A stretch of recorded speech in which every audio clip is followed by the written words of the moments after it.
first measure is to understand that we need to create a good environment within use of social media. And I said this the other day, and I said we are not planning to switch off anything. It's not in our minds. I made a caption on top of that and said the capacity is there.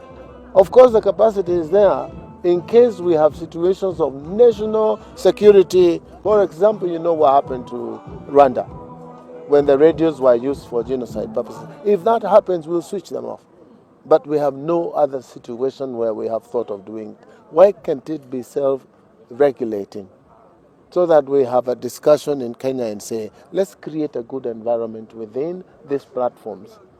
So that even when your son or daughter is sitting next to you on a sofa, you will see that the things they are doing are responsible things.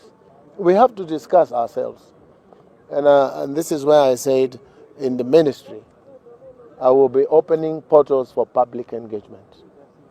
Those who like insulting leaders, they will insult us for a few minutes and they will disappear. We'll be left with those who want to have a discourse with us.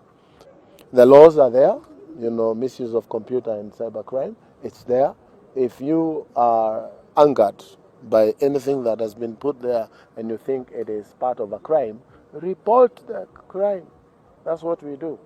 But I'll be moving cabinet to probably allow OB reporting online so that you don't have to go to the police station to report.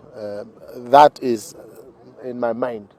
And if they agree, then we should be able to report these things online and action taken real time.